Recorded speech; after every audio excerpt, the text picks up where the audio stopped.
All right, welcome back. A Fox News alert. Attorney General Pam Bondi signed an order just about 45 minutes ago. It was released that directs a U.S. federal prosecutor to take evidence to a grand jury that's related to the alleged conspiracy to tie then 2016 candidate Donald Trump to Russia. All right, let's bring in Fox News contributor Jonathan Turley to react. Professor, it's great to see you, and I have many questions for you, all of them legal in nature, but I feel compelled, Professor, to start with one that maybe isn't so legal, and that is this. I know that I personally, and many people watching, have a bit of cynicism and fatigue when it comes to potential accountability for elected officials or government officials. So I want you to take today's news and tell me, do you think do you think we should, watching, feel more hope today after this impanelment of a grand jury for accountability, or should we still remain somewhat cynical, somewhat fatigued?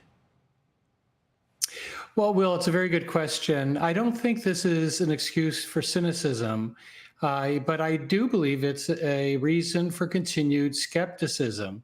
But there is still hope here. This is the first necessary step to finding out about the real Russian conspiracy. There never was a Russian collusion conspiracy. That was hatched by the Clinton campaign. They secretly funded the Steele dossier. They denied that to the media, and they laid out this very successful political hit job using the media, using the government. It's amazing how much the public still doesn't know. But in the last few weeks, this administration has given us information that we haven't seen before. I've been following this, writing about it for years. Some of this is new stuff, and it's startling. Okay, so it's a hopeful first step in what would be a long road to accountability. Let's ask some of the legal questions now. As I understand it, Professor, the grand jury could come back if they find sufficient evidence and probable cause with an indictment against as of yet unnamed individuals. Let's start with the charges. And you've been following this story for, well, about a decade. So what does the evidence point to? Like, what could be the charges coming out of a grand jury?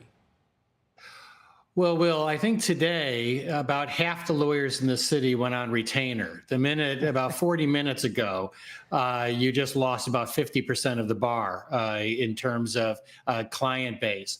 The reason is that there are a lot of people, a lot of powerful people in this town that have already been mentioned in some of these releases. The most at risk, the most exposed include people like John Brennan, who I've been writing a lot about.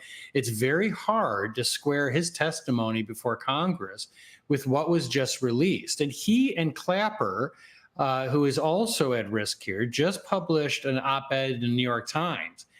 If they didn't have counsel before, they should get it now, because I was astonished by that column. I was astonished the New York Times published it because it seems to me strikingly untrue.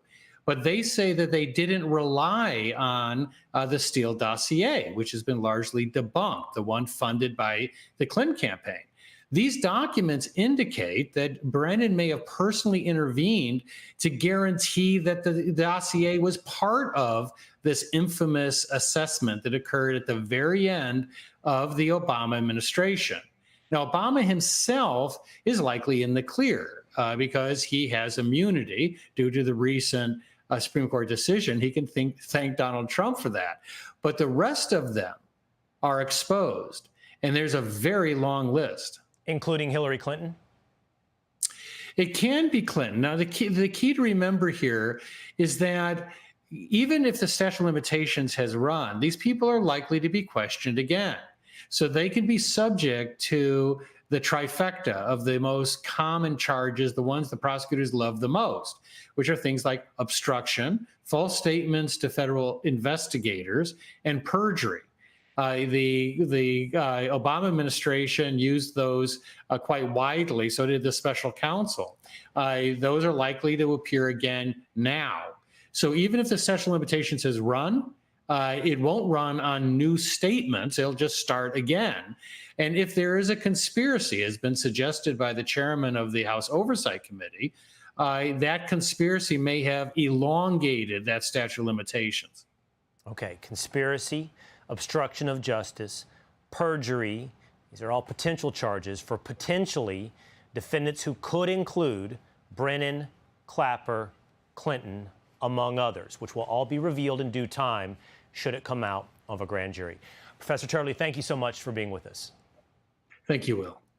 Hey, it's Will Cain. Click here to subscribe to the Fox News channel on YouTube. It's the best way to get our latest interviews and highlights. And click to subscribe to the Will Cain podcast for full episodes right now.